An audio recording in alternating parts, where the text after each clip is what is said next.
David Oyelowo stars in and executive produces the series Lawmen, Reeves. I'm David Buchanan with Gold Derby. David, I know you've said that you didn't know much about Reeves when the project was presented to you.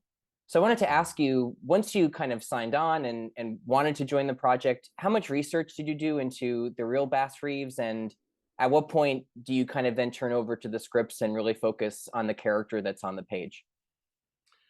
Well, this was a very long journey. It started in 2014, and I just couldn't believe that a show or a film, certainly one that I had become aware of, one that a lot of people had become aware of, one that was made in an expansive, big scale John Fordian way hadn't existed. That was a head scratcher for me. And so, yeah, I dove into some research early on and found such a deep well of extraordinary things that he had done. You know, you had to read several books, several articles, several historians to kind of try and weed out what felt real as opposed to what, that there is a kind of law, LORE, when it comes to uh westerns and that world and the legend that they can create, which we all love so much and love seeing in movies. But because this was a historical figure, I really was keen on trying to zone in through the research what feels like it recurs in a way where you go, okay, that feels like it happened. So did a lot of that work as well. But because it took 8 years to get to the point of actually making the show, I had a lot of time. Not that I wanted it to take that long, but I certainly was afforded a lot of time to read several books and to really dig in. And it's yeah, it the one thing that never left me was how much of a head scratcher it is that a show like Lawman Bass Reeves, has not existed until now. I absolutely agree. And it's also not the first time you're playing a historical figure, of course.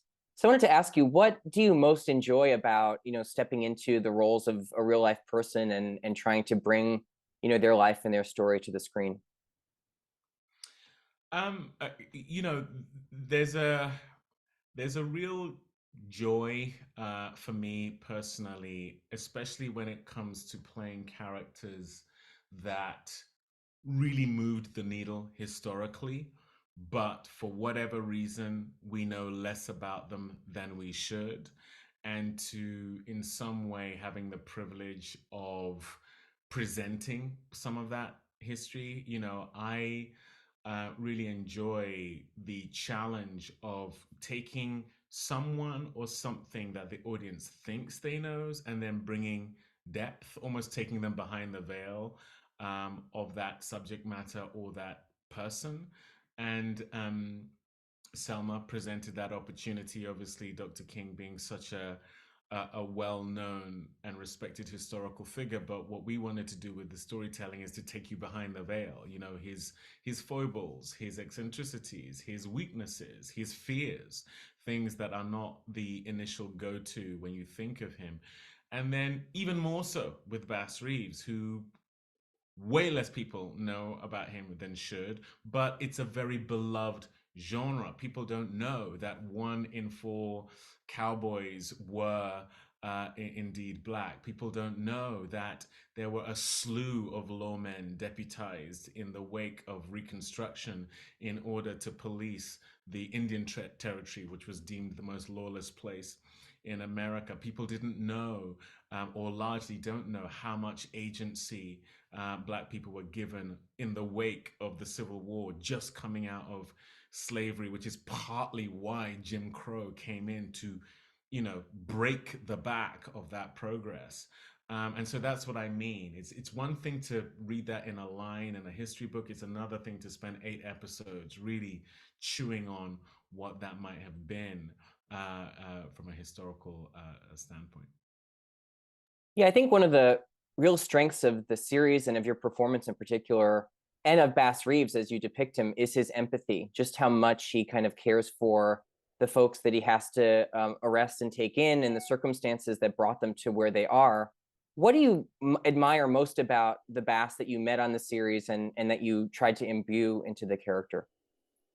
I think it's that, David. It's the fact that you have someone who's coming out of enslavement, who you could say has every right to be embittered, vengeful, and destructive in their disposition, considering just how much they have been subjugated and been subject to degradation through not just their experience of enslavement, but generationally.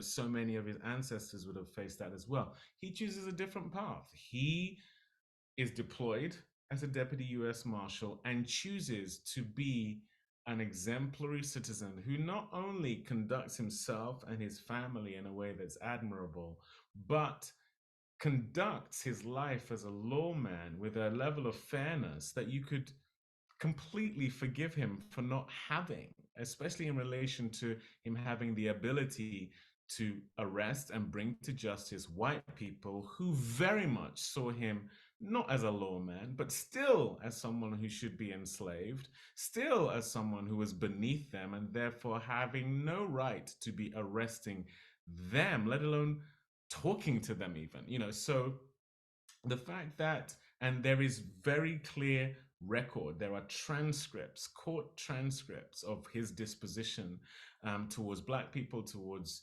Native American people, towards white people. And this is a man who arrested his own son, and his son ended up serving a sentence of more than 10 years because his son had murdered someone. And so that is that's a level of integrity that I think very few of us could ever attain to. And so that, to me, is the thing I came away with, is despite the enslavement he endured, the empowerment he was given was something he didn't abuse.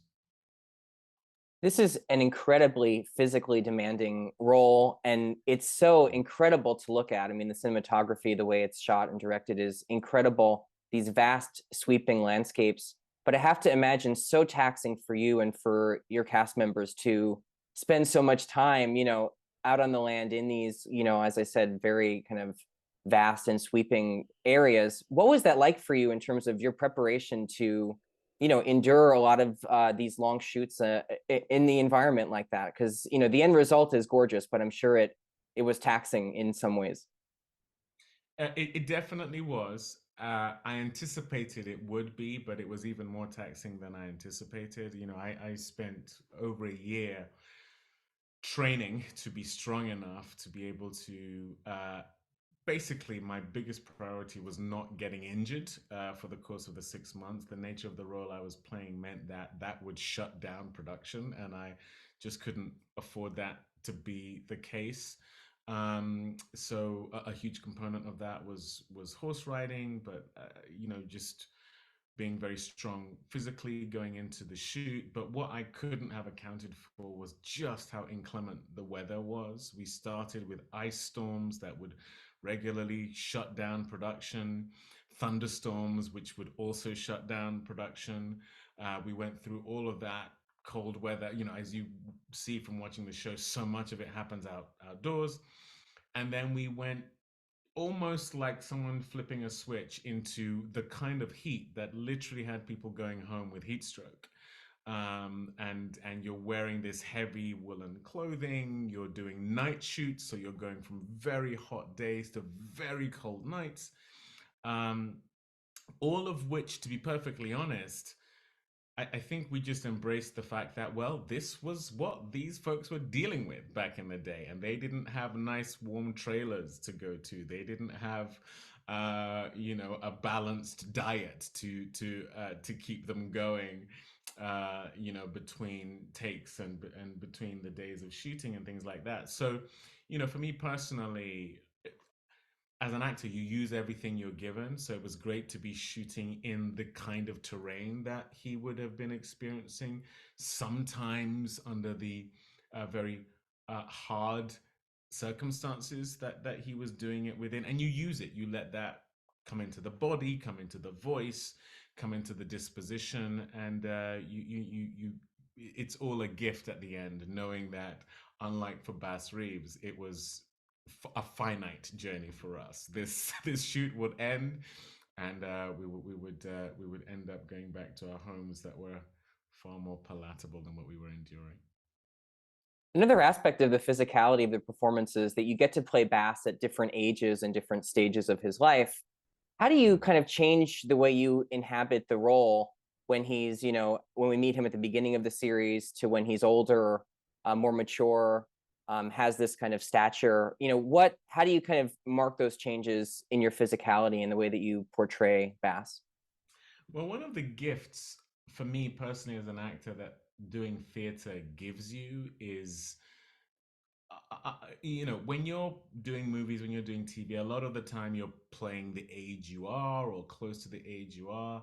I had the privilege of playing Henry VI, and he goes from being a teenager to being deep into his 50s, maybe early 60s by the time you get to Henry VI Part 3. And so, I had nearly a year of working on a play whereby you can't rely on prosthetics and CGI and all that stuff. You have to find it in your body, you have to find it in your voice, you have to find it in ways that the audience who are absorbing the performance are able to buy into what you're giving them, as a feeling of age as opposed to just the optics. And I've been blessed with the opportunity to do that. And so when a show like Bass comes along, where he's going from his early to mid 20s to his late 30s, and they aged differently back then. You're in that terrain.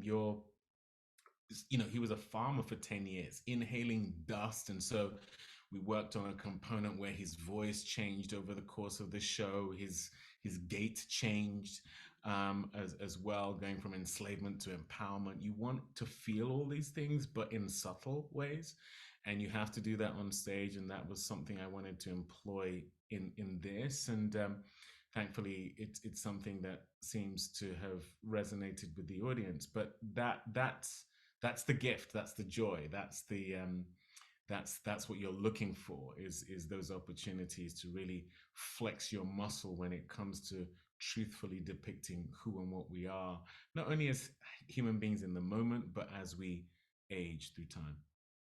Yeah, it comes across so beautifully. And what's so nice is, as you said, you have 8 episodes, so it happens gradually. It's not really abrupt in the way the story progresses, and it just comes across so well. One of the relationships I love in the series is Bass's with Billy Crow, his kind of right hand man.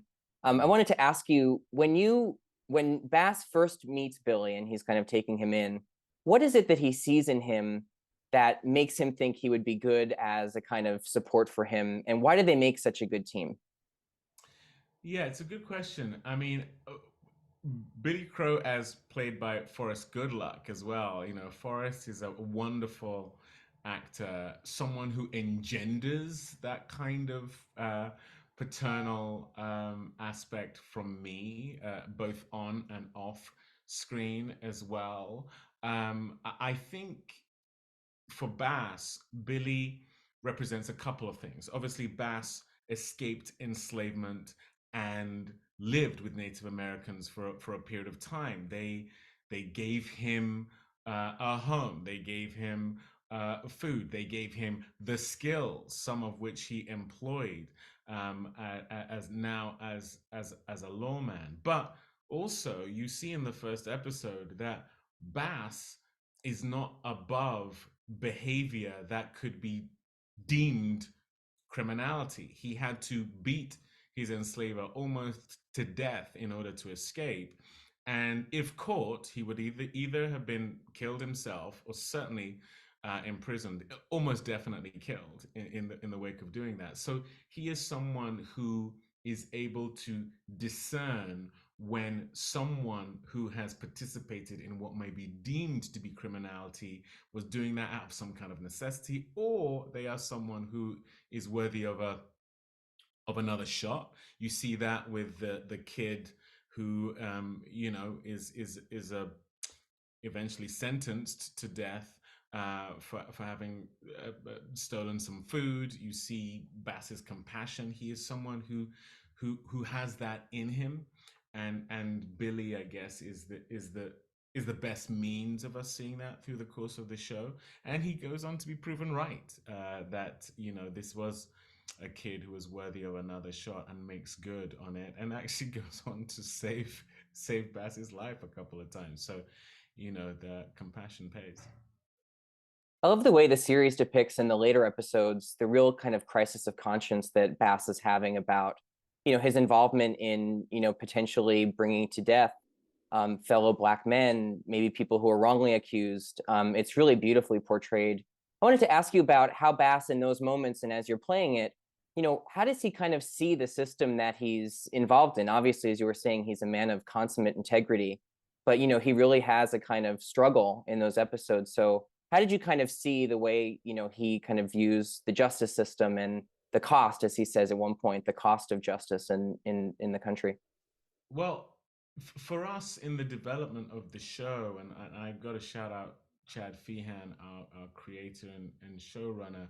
This was something that we spoke about a lot.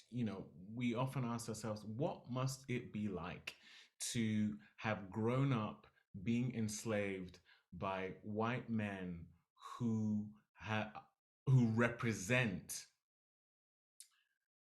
fear, represent uh, brutality, represent the notion of owning another human being, treating them like chattel. Um, what is it like to go from that as your norm, as your day to day, to then having another white man in the form of Judge Isaac Parker, as played by Donald Sutherland, who is now going to empower you to go and enforce the law when slavery was the law. The rape and the murder of black people was above the law. What does that mean? Am I an instrument for good or an instrument for ill, as being deployed by someone like Judge Parker? He's kind of having to define justice for himself and seeing if it aligns with the notion of what justice may mean in a world beyond the Civil War, beyond slavery. And you've got to remember, a world that is soon going to be Jim Crow, where Tulsa happens, where Rosewood happens, where the daily lynching of black people happens, as an attempt to wind back um, to where sharecropping comes in, which is just another form of slavery in a sense. And so this is something he is battling with personally. It's what the country is going through, broadly speaking, and we had to show that, because it must have been head spinning to go from being treated so terribly by the very people who you now have the rightful ability to arrest and bring to justice. And so some of who are black, the scene where Bass is bringing in Jackson Cole, as played by Tosin Moranfola. Jackson Cole was Bass Reeves in episode one. If Bass, a version of Bass Reeves existed in episode one, he would be bringing Bass Reeves in and potentially handing him over to someone like Esau Pierce, as played by Barry Pepper. And so that is something that very much wears on Bass as a truism. David Oyelowo, congratulations on Lawmen Bass Reeves. Congratulations on all the accolades that you're receiving for the incredible performance. Thank you so much for talking to Gold Derby today. Thank you. My pleasure.